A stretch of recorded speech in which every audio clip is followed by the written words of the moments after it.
Hi everyone, it's Hilary from Pink Bubble Crafts here. Welcome back to my craft room. If you're new here, welcome, and if you're returning, thank you. If you enjoy paper crafts, please consider subscribing and please click the like button below. So today is the third of the Make a Memory book with me. This is the memory book that we're making. It is a 6x6 with a 2-inch spine. It has a page and a flap. Each page has a flap, and there are 6 pages, though this is the one I made for my twinchies. And let's have a look. So the last time we were putting in the pages, so we should have 6 pages, and if you want to have a gap at the top, then you put the fold on the outside. If you want to have a gap on the side, you can put the fold at the top. But you should now have all 6 pages stuck to the tape on the spine there.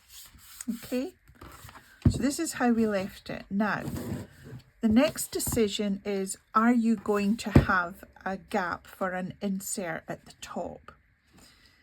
And I'm going to say yes, I'm going to do that just so that I can show you how to do the inserts and things. So what we're going to do is we are going to glue along the bottom.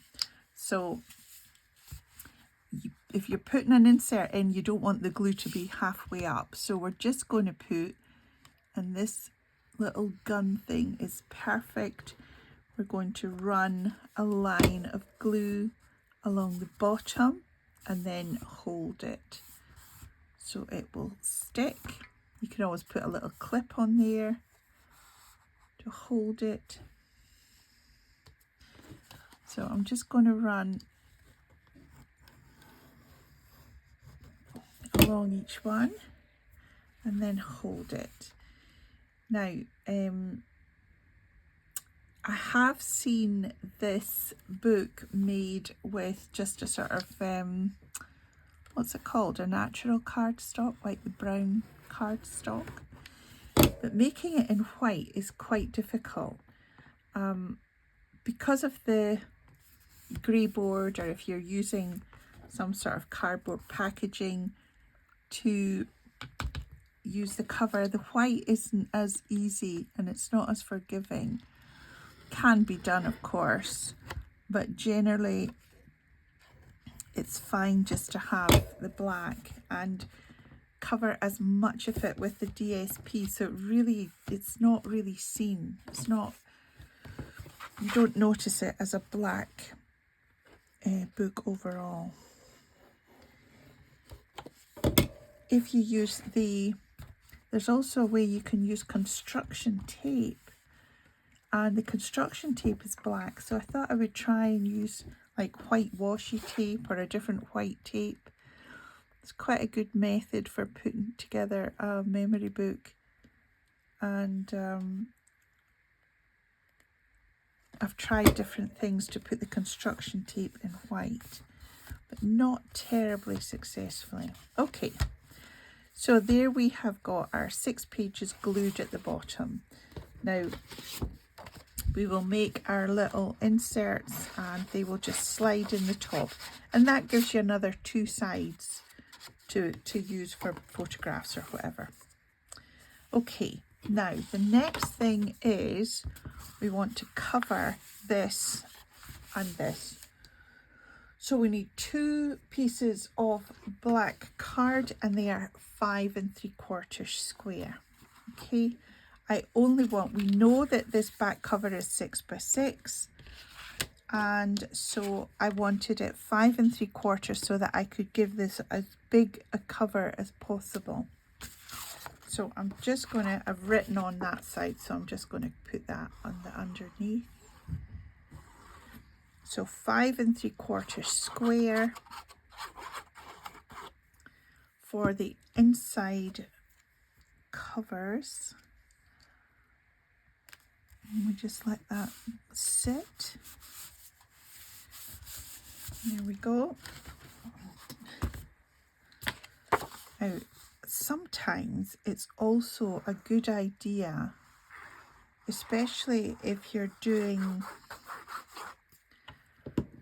openings, sometimes it's a good idea to mark the front of your book so that you don't put things in upside down, which has been done by me many, many times. So this is the front of the book. And I know that because the openings of the page is at the top, okay? So I'll put B for back there. Now we've got our pages and we've cleared this. Now we're going to do the flaps. Now, each flap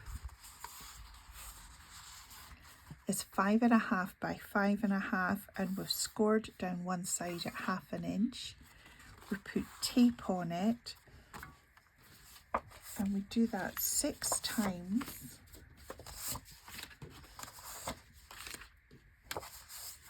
Now, what I'm going to do is just get a pair of scissors, and I'm just going to snip a little away from each corner of tape, just so that I can get a better finish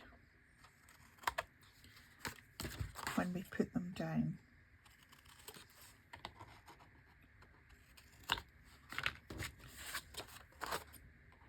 Now we have to decide where we want the flaps. Do we want them all on the same side? Do we want them to open out or up?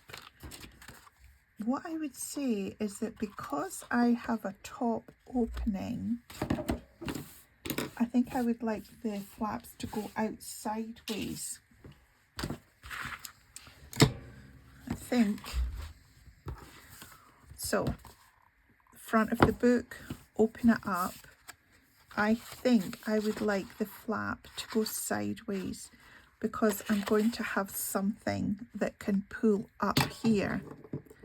So I don't want that interfering, you know, you're not going to see it. So I'm going to put all my flaps on sideways, and I'm going to have it so that they open to the outside. You don't want them to be opening to the inside. You're going to have interference with the fold here, potentially. If you did want to open up it that way, what I would suggest is maybe it's going to have to come out from the fold there so that you can open it. So it might need to be a little bit shorter. Right. Now, before I do this, I want to choose if I am going to cut my corners. So in, where did I put the book? In this book, I used a corner stamp. So let me show you what I've got. You could, I've got my crocodile chompers here.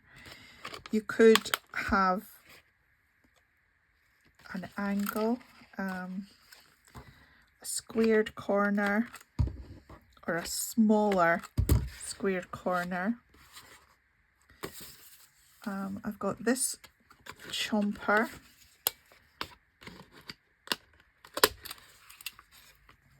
So each side has got a different size, that's all. There.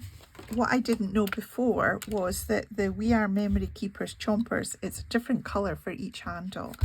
And that's how you know. So I went on Amazon and I thought, oh, that's a really good price. Yeah, it was a really good price, but only because it wasn't the one I wanted.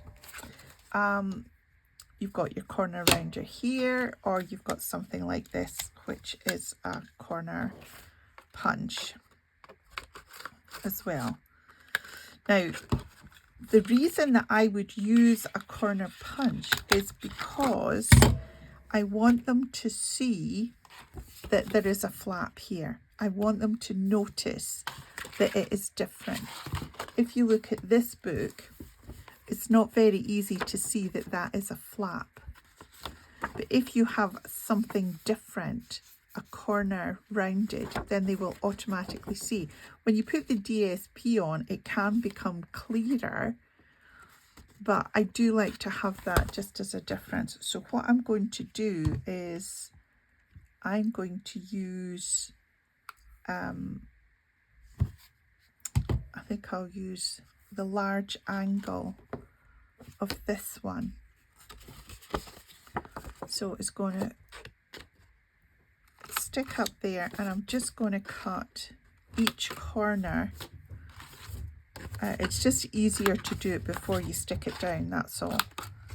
Once you stick it down, that's it. It becomes up. You've got to lift the whole book to do anything. So we'll just cut these corners off, and then it just makes a little bit of difference.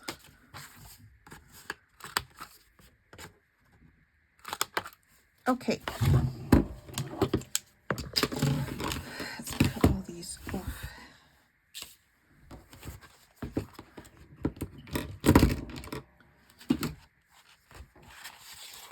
So now I'm going to take each page and I'm going to hold the flap level with the page, and I'm going to use my pokey tool just to grab that tape.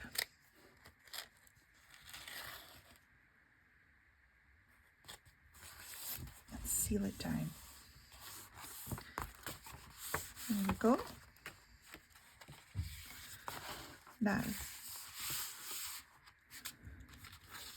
we'll repeat it here. So, line it up with the page. You don't want it exactly on top, but lined up top and bottom, and just a smidgen in from the edge. Come on.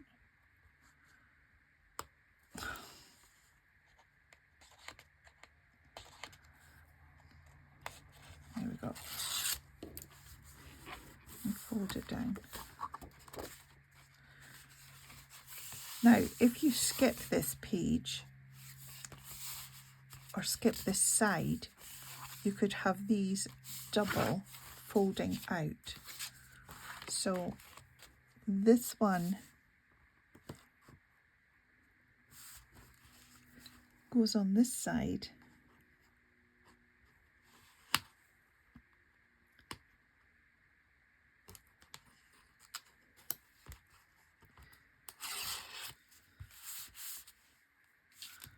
and this one goes on this side, like that, and then you have a double fold out. So if you've got papers that look particularly good, or if it's an image, or you know,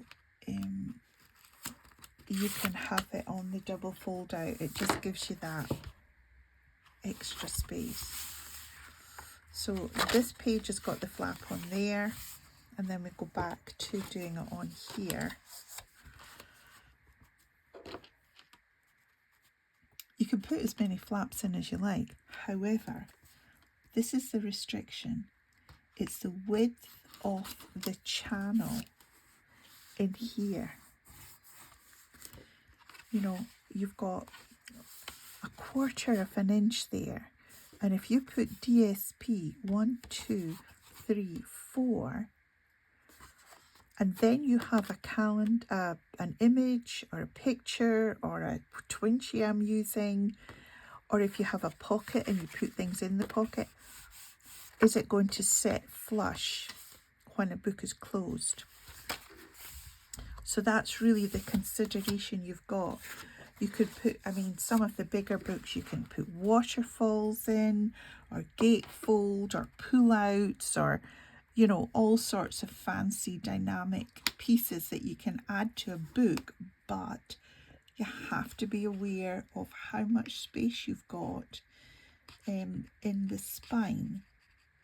So sometimes the spine needs to have a bigger channel, 1/2 inch or what have you. to accommodate more stuff here. Okay, so there we have it. Now we've got the flaps in. Now I want to look at pockets, because pockets are a really handy thing to have, and pockets are so easy, and you've got all this scrap card, remember?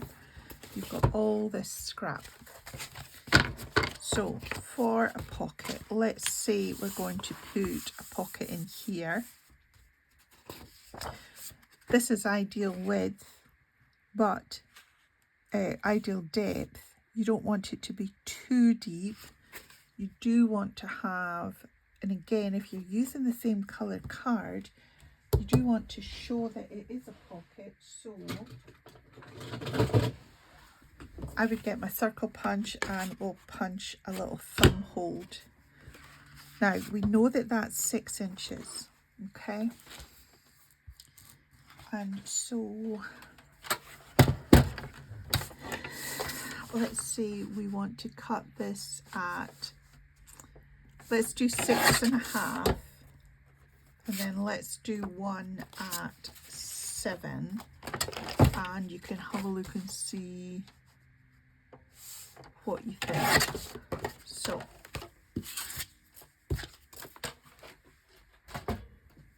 with a pocket, you just score 1/2 inch on 3 sides.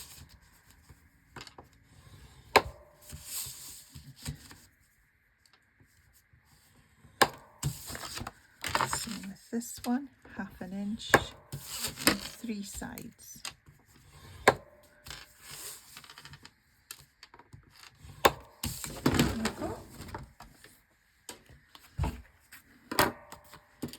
And then we just cut the corner.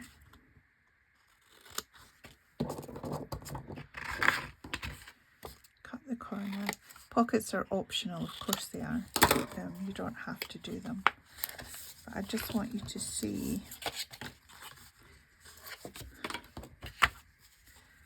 the difference. So 1/2 inch, you always put 1 inch on the length. I'm going to do a little thumb hole there,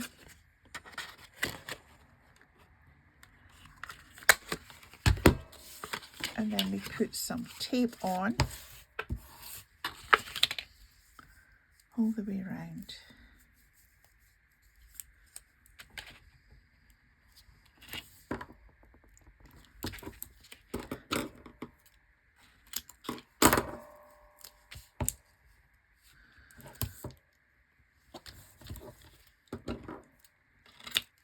Now, you can do a gusseted pocket as well, if you have got more things that you know you want to put in.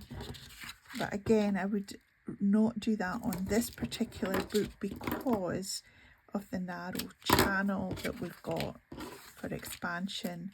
There's also another thing called a library pocket, which I do like, especially on the inside front cover of a book.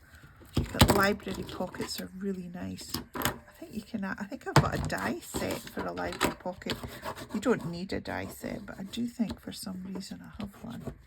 Right, here we are. So front, I've got F on the front.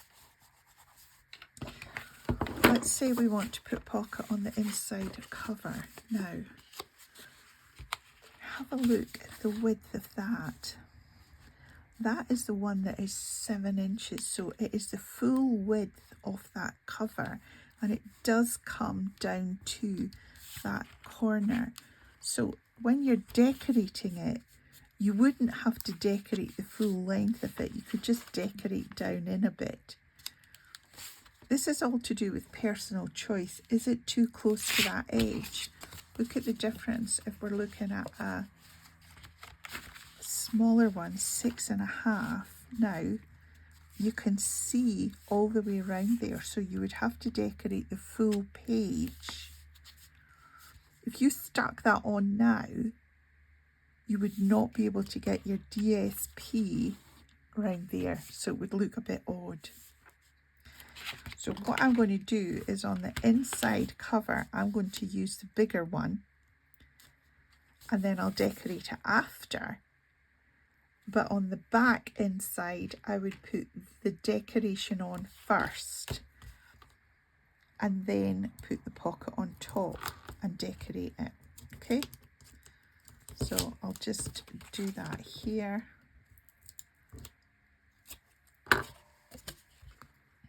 So I want it to be close enough to the boundaries,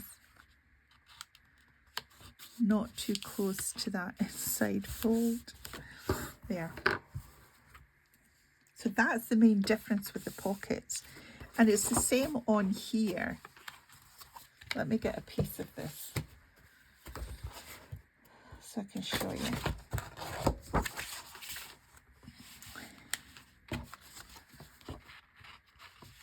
You see how you can actually see some of that round there?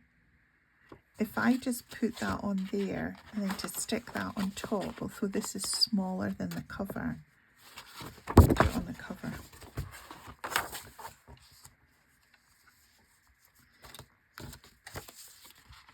You see, there's the difference. You wouldn't be able to cut the paper so that it would look as if the pocket was on it. It would look like that. So that's the difference. Okay. Now, you can of course put pockets on here. I wouldn't put a pocket where the flap is. You could have a pocket opposite the flap. So you could have a pocket there and then the flap. So where there isn't, you could do that. I'm not going to do that. I don't want to put too much in here. But we're also going to utilize these pieces here. Okay. So I think I'll call it a day because that's been another 20 minutes or so. I'm really aware of these videos aren't too long. So we've done the inside covers, we've done the flaps, and we've talked about pockets, and I put one pocket on the front. Okay, I'm going to have to re-glue that. Let's get some glue. One of the things that I was told a long time ago now is that I have to be aware that, you know, tape glue doesn't change its form. It's still tape, but wet glue dries and it does change its form. It dries hard. So there is a difference between wet and dry glue. And of course, there's always a time for using both together. So there we have it. Your book is now pretty much done. What I'm going to do next week is I will do the pullouts and just show you how to do them. I haven't done any measurements because I don't know what that measurement is going to be. It really depends on where you put the glue. And then we'll look at how you highlight it, and then we can try putting on some paper. So choose your DSP and let's have a look at putting 6 inserts in here. So that will be another 3 sheets of black cardstock that we'll need to do that with. Okay. Once again, thanks so much for watching. I really do appreciate it, and do let me know if you've got any comments below. Bye for now.